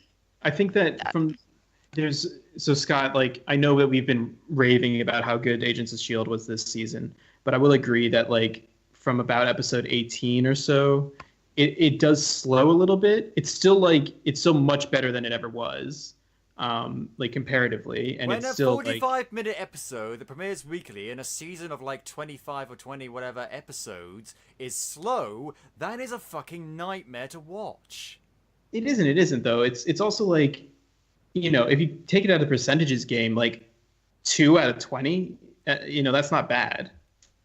Like to have 18 really good episodes in a season of 22, that's actually like I would think that's a win. Yeah. I think it's worse when like when you get like the filler Netflix episodes, because it's like you only had 10 episodes. Exactly. It's like, why is it that every episode of Iron Fist felt like a slog? Like that's 13 episodes that were a slog to nothing. Hey, it's like, that's season much, 2's much are coming. Yeah, I couldn't care less. They are going to fix it. They're going to fix it. If they fail I this really time, hope so. I honestly, like, I've met Finn Jones. He's a really nice guy, and I feel like he just got a really bum deal being he had a very short amount of time to prepare. Yeah. In the Defenders, he was tolerable. Like, I didn't mind him. Yeah, what I really want is for them to cancel Luke Cage and Iron Fist and just do Heroes for Hire. Just merge the and two. Then Maybe I also they will want, do. And then I want them to do Heroes for Hire and Daughters of the Dragon. That's what they should do. Colleen. I love Colleen. But moving on, and now Capers are very sorry. It's time for Most Heartbreaking Death.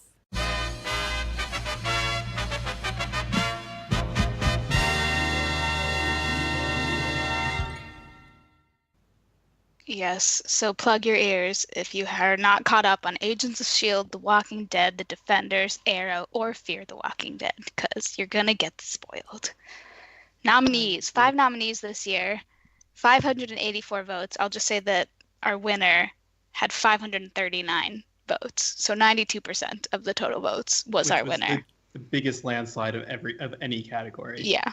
So nominees this year were Leo Fitz from Agents of S.H.I.E.L.D., Carl Grimes from The Walking Dead, Matt Murdock from The Defenders, Quentin Lance from Arrow, and what? Clark. What? Matt Murdock?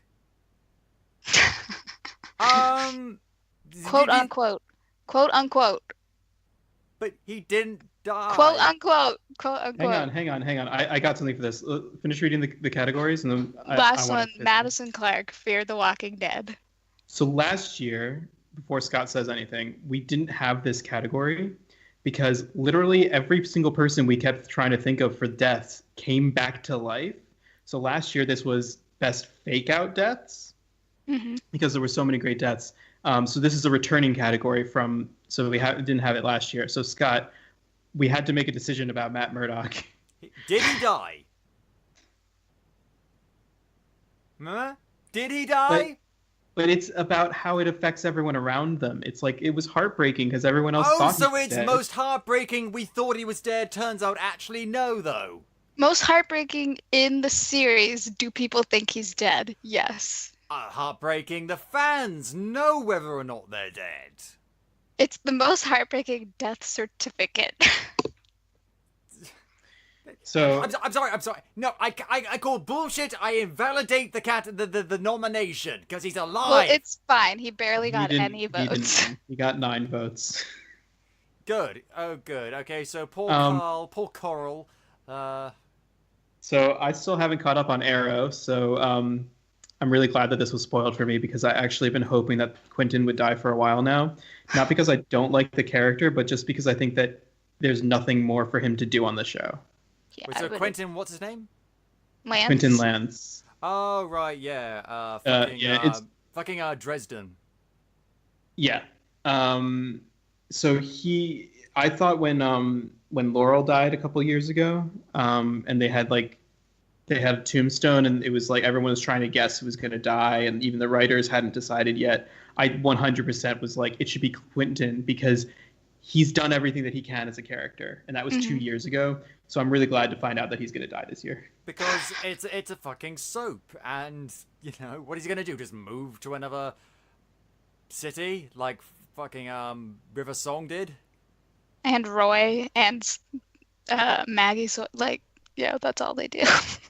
That's all they do, yeah. So might as well just kill him. Didn't Speedy do that too? Was that this season?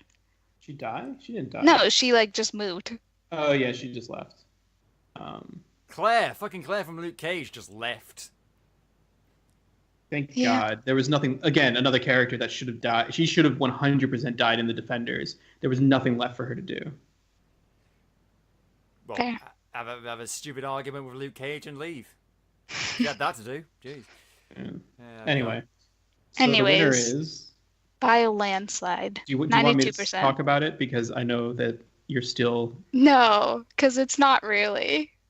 If it was real, then I would be. If this had been the series finale, this is what would have really ticked me off, I think. And that's because the winner of Most Heartbreaking Death was Leo Fitz from Agents of S.H.I.E.L.D.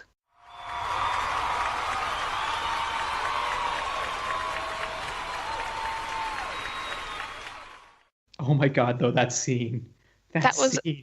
Don't rough. spoil it for me. So is he actually dead, or no? I don't Well, know. I don't It's know. so convoluted that I can't even get into it. It's hard to explain, but I did 100% call what happens at the end of that episode. Yeah. Anyway, but I just have one. I just have one thing to say to Silje, which is Silje, I can't feel my legs. Oh my god, you're such a jerk. This one, here's the thing. This would have been sad regardless, but like, Fitz had a very rough season.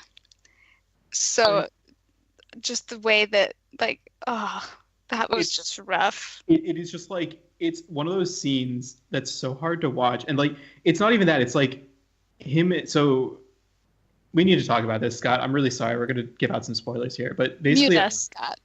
So, after Fitzsimmons get married, they decide that they're never going to be out of contact with each other. Yeah. And like they're as much as possible they're going to stay together because they spent so much time split apart. And they've been to the future, so they know if there's like a time loop, it's this whole thing, so they're like, if we stay together, like, we'll be good. And then it's like the one moment when they separate, and it is hard to watch. Like, oh my god, the following sequence with Elizabeth had destroyed me. And it's just like it's so well like it is genuinely heartbreaking. Like I had so much trouble. Like so here's a bit of fun stuff from the world of Singer Cape, which is so we had come up with these categories, and I had seen Leo Fitz dying. And before seeing the series, so that had been spoiled for me. But I had just seen Infinity War, and I was 100% certain that Fitz was going to die at the snap. Oh. I was certain that the season was going to end with, because like they do reference Thanos coming in Agents of S.H.I.E.L.D., and I was certain that the end of it was going to be them, like they save the world, they're all happy together, and then Fitz just goes like, I'm not feeling good, and he just snaps away. So I thought that was going to be the ending, and because I was so convinced of that, when the actual death happened, I was like, oh, he's going to be fine. Oh god, oh no, why have you done this to me? Oh god, that was rough. Oh, Fitz. I'm so glad though that they only reference Infinity War. All right, Scott. You jerk. All right. What's going on? I zoned out there for a second. What happened? We'll save that for another podcast. I can wax poetic for years. Okay, so we're moving on now, and now let's talk about brighter things. It's time for Best New Show!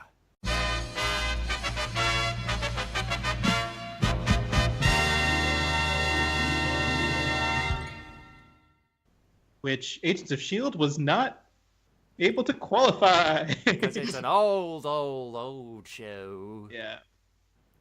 God, what's some really good things I've been seeing lately? Here are the nominees for Best New Series: The Defenders, The Gifted, Marvel's Runaways, Black Lightning, The Punisher, and The Tick. I am fine with any of these winning. Maybe not Black Lightning because of I'd be happy with any of these. For me, it would be a toss-up between The Gifted and The Runaways. I really think that both of those... Yeah, I voted Runaways. Good.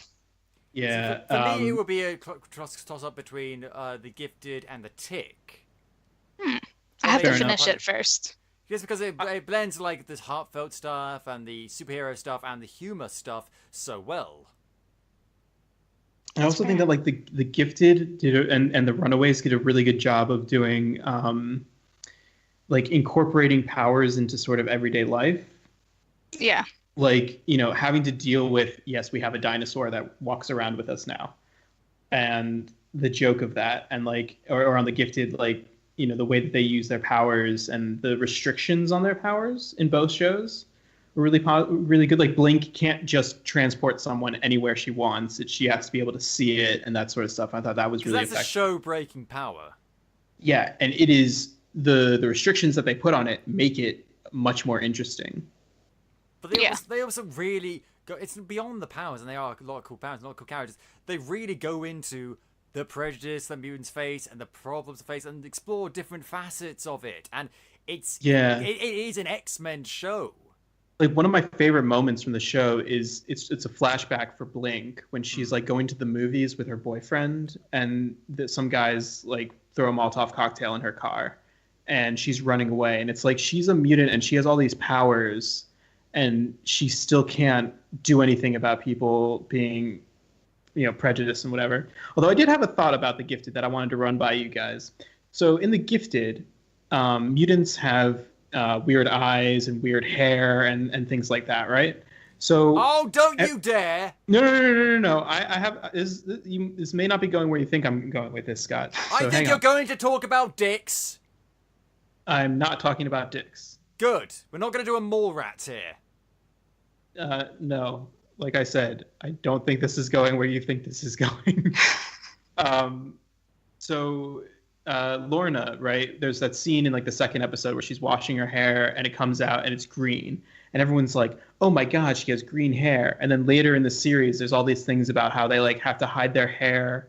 Like how she and Blink have to hide their hair because people might see their hair and then they'll know that they're mutants.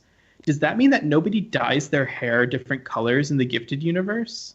Like, does that mean that if I dyed my hair green, everyone would automatically assume I'm a mutant? And then on the back of that, what the hell is the deal with cosplay and conventions in the Gifted universe, if that's the case? That is, I think that's a really, really valid question. Scholars and academics alike have never asked this question, and they are kicking themselves for it. Yeah, it was right there in front of us. How could we not have seen it? I don't know. Just a thought. There's bigger issues going on in the Gifted universe than conventions, David. Like, people are being oppressed. But like, does that mean that if like I decide to dye my hair blue, does that mean that people will also think that if they know that I'm not a mutant, will that mean that they think that I'm trying to look like a mutant? And is there like a mutant chic look? And like, can you like get your eyes done? So like I just got a new tattoo, and my tattoo artist had injected tattoo ink into his eyes, so he had the whites of his eyes rather were blue, which is creepy as hell the first time you see it. Hello, I'd like a tattoo. It's like when you're trying to have a conversation, you're looking in their eyes, and it's like, oh, that's blue, very blue. It's like his irises are normal, but he has blue whites. Anyway. That sort of stuff, like that actually happens in real life. So like my question is like, what would it be like if you're in a mutant universe? Anyway, getting back onto topic, the winner of Best New Series is Black Lightning.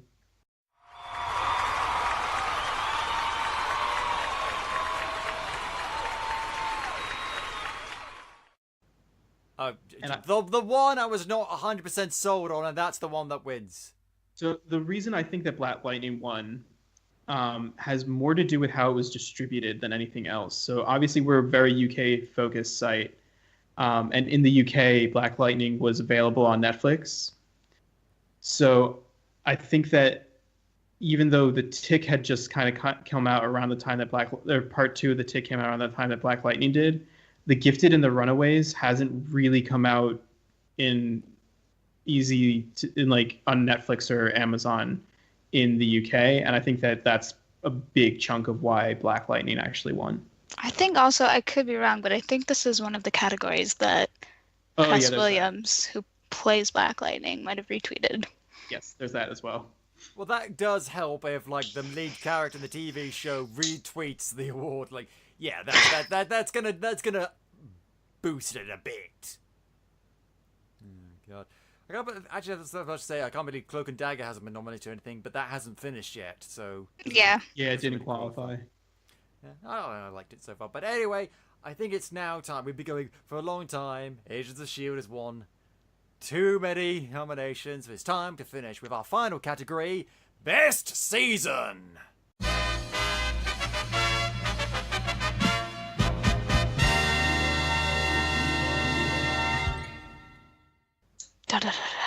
This was, I think, our second highest in terms of vote count, with Also 635. A category where it was neck and neck for a while. And It actually, no, it was landslide, and then the past couple of days came out of nowhere. That was it. We'll with get a to it. surprising one. Let's read the nominees. Okay, this is our biggest block of nominees too, with 10 nominees.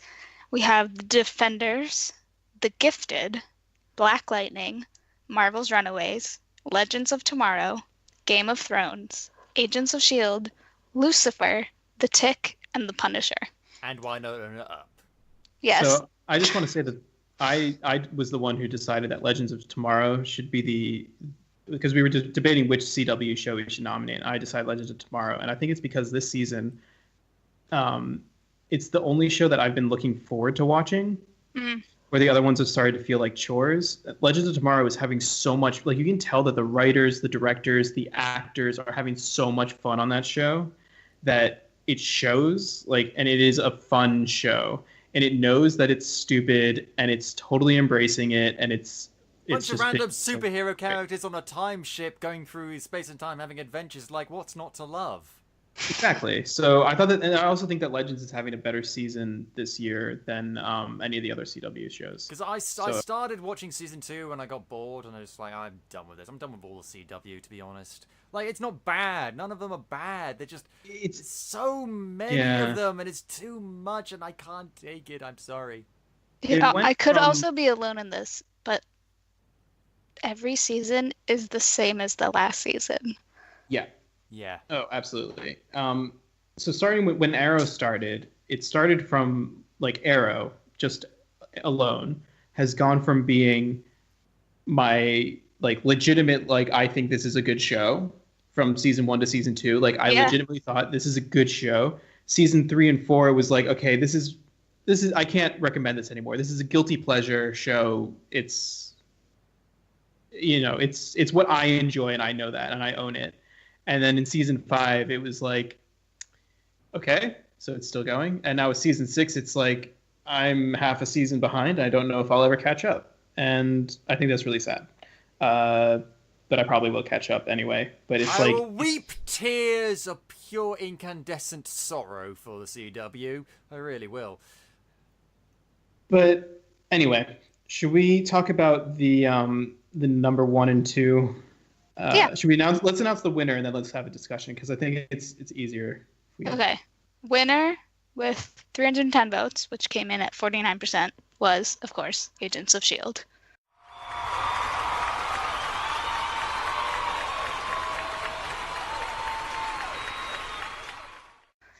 And runner-up, coming out truly out of nowhere over these last couple of days, was Lucifer at 42%. You see, I stopped watching Lucifer as well, because the problem is a lot of American TV shows have a lot of police procedural dramas with a little bit of twist in them that always has a kooky male character and a serious, down-to-earth, no-nonsense female detective teaming up to solve crimes every single week.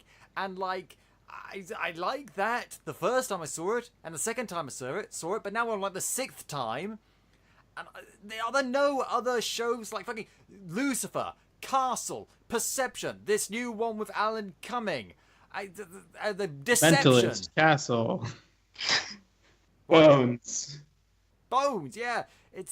There's so fucking many. It's like, change it up a bit. Here's an idea.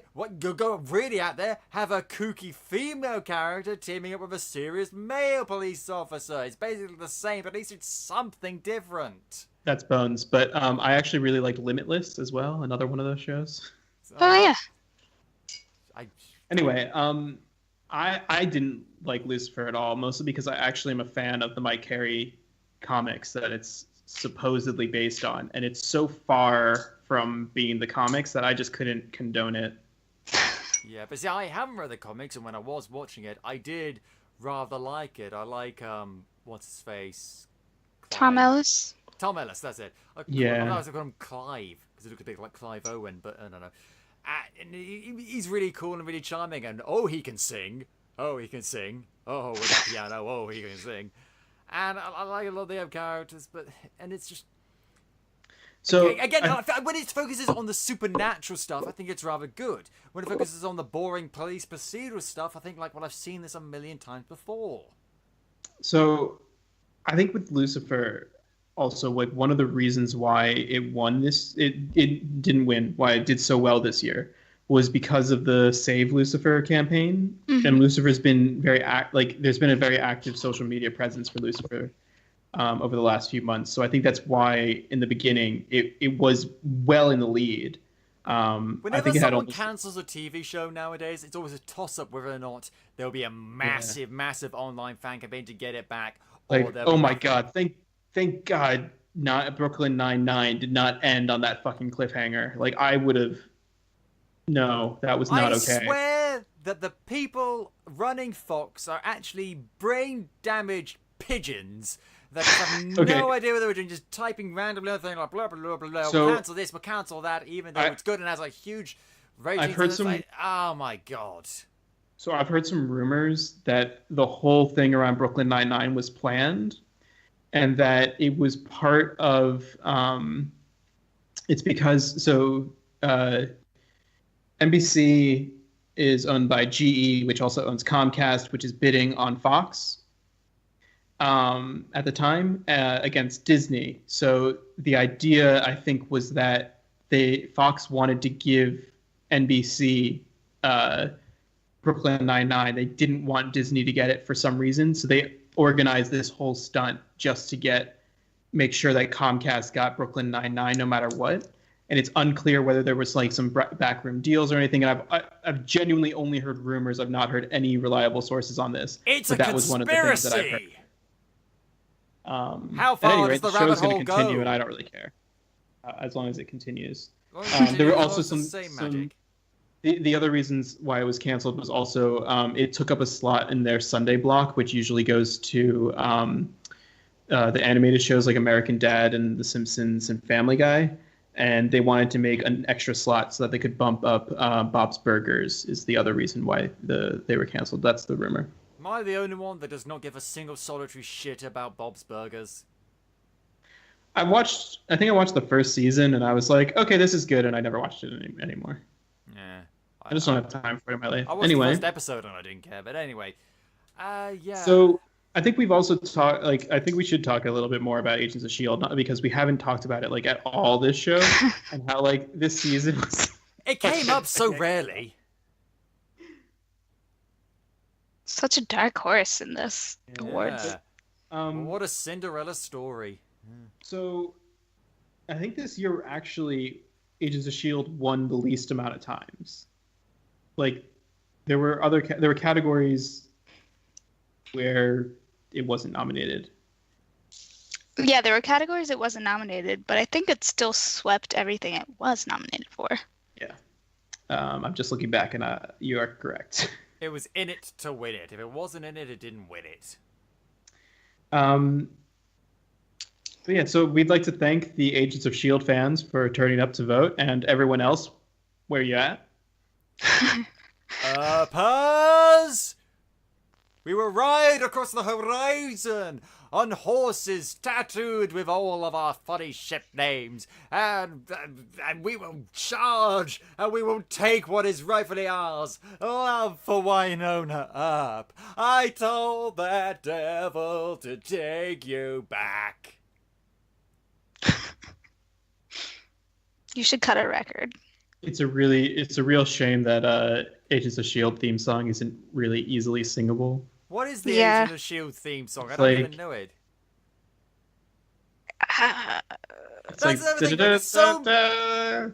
No way. There's so many shows these days just do 5-second intros with bland, boring intros. And like a good intro is supposed to not only let you know who's on the show, but also do they pump you up. There are so few. Wynonna Earp is one. A good one that I actually really like, not a recent one, but Elementary. I thought that a really cool, very Sherlockian. Oh yeah. Oh, I love Elementary. That's like one of my favorite shows. So another police procedural with a kooky guy. Police procedurals though, but Elementary is 100% my favorite. Like I think Elementary is better than Sherlock, and you can come at me if you disagree. I completely and utterly agree.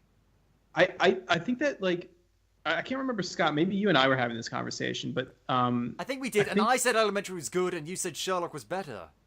No. I was having this conversation with Will. And Will was telling me a story about how he was speaking to a friend. I think it was Will. Anyway, it doesn't matter. Speaking to someone who was like, I really like Sherlock.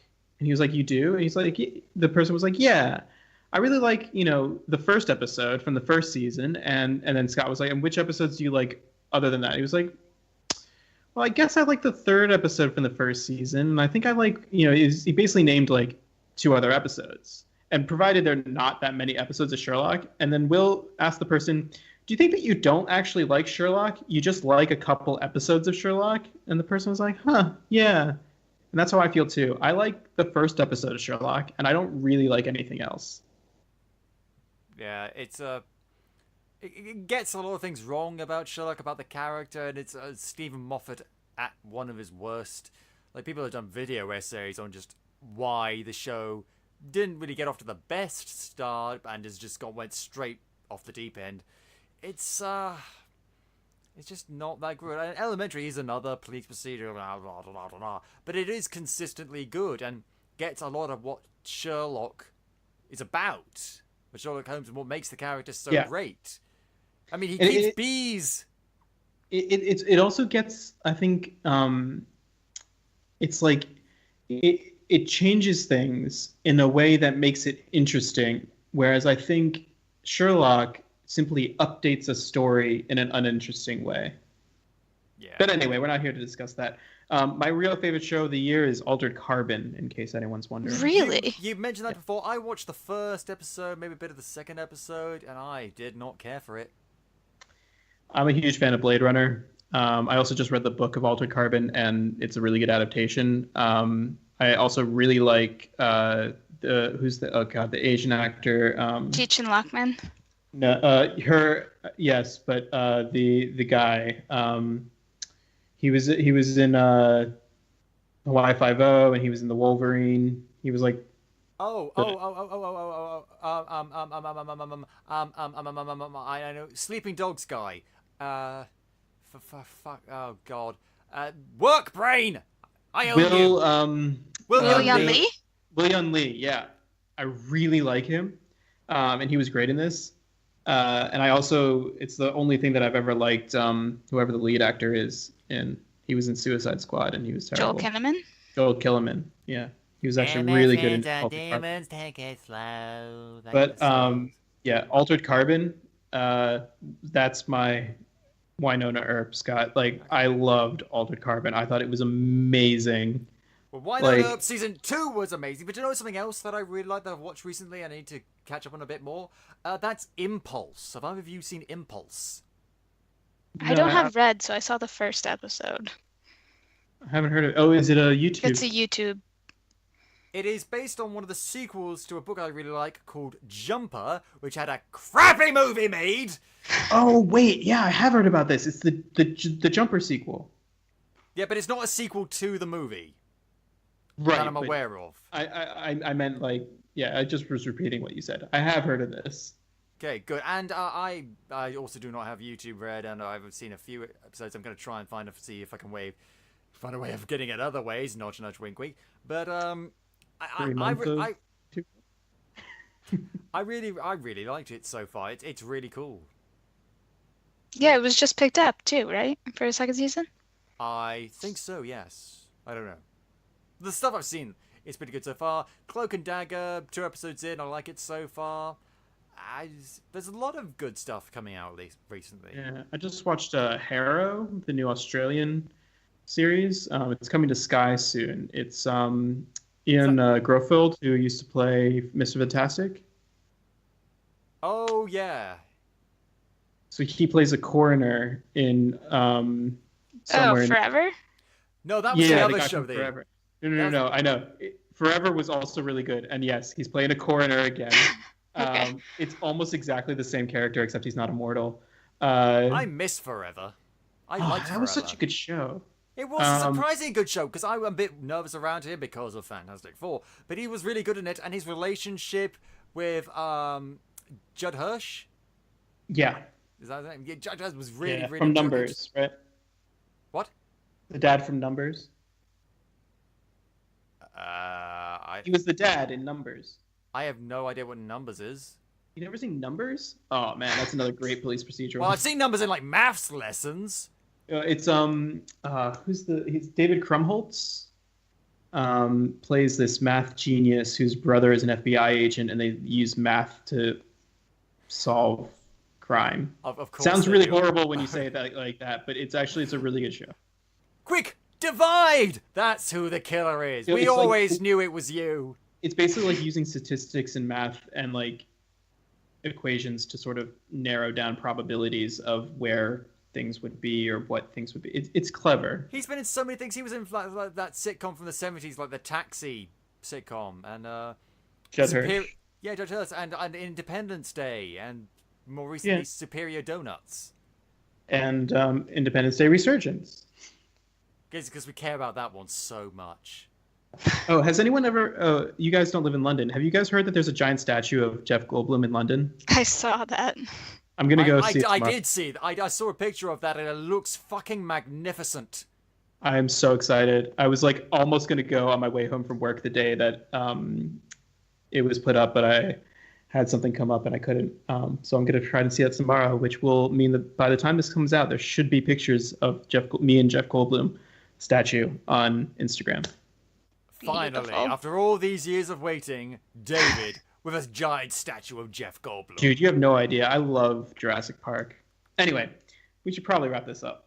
Yes, we should. And that was the Place to Hang Your Cape TV Awards. We laughed, we cried, I had a few meltdowns, as is to be expected. And so, it shows that if you really like a fandom and you really come out, you can really make some waves, whether it's been reviving your favorite show or for somebody voting for a show that you like to think deserves recognition. I might not agree with some of them, but then again, I'm sitting here alone, loving Wynonna Earp, just all by myself. All by myself. Don't wanna be all by myself. But anyway, thank you very much, David and Silje, for joining me today. Thank you for having me. It was a lot of fun. And also, Capers, don't forget, David and I will be appearing at Meanwhile Comic-Con on the 11th of August. We'll provide a link in the show notes where you can get tickets. There's still some available. And you can come see us do a live recording of PodCapers. The joy is amazing. I'm really excited. Meanwhile Con is one that I've been meaning to go to.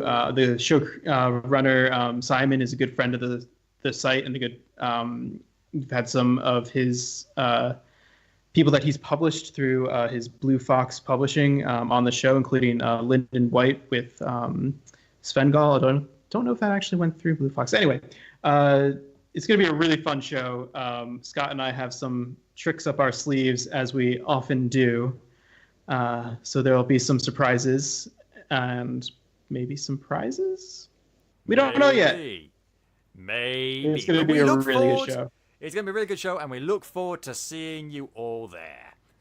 And Capers, if you enjoyed the show, please shout it from the rooftops. And if you haven't already, go back and listen to some of our other super episodes, like last year's TV Awards with Katie Young. You can listen to the show on iTunes, Podbean, YouTube, Spotify, or at podcapers.com. We have a Patreon. Check out the rewards. Patreon.com/AP2HYC. If you want to get in touch with us, suggest show topics, or maybe you want to come on the show yourself, you can find us on Facebook, Twitter, and Instagram at AP2HYC, or email us at podcapers@AP2HYC.com. Thank you very much to Dan Harris for our logo, the lovely microphone, the red and blue 3D glasses, and thank you for listening. This has been PodCapers, the official podcast of A Place to Hang Your Cape. Cue the music!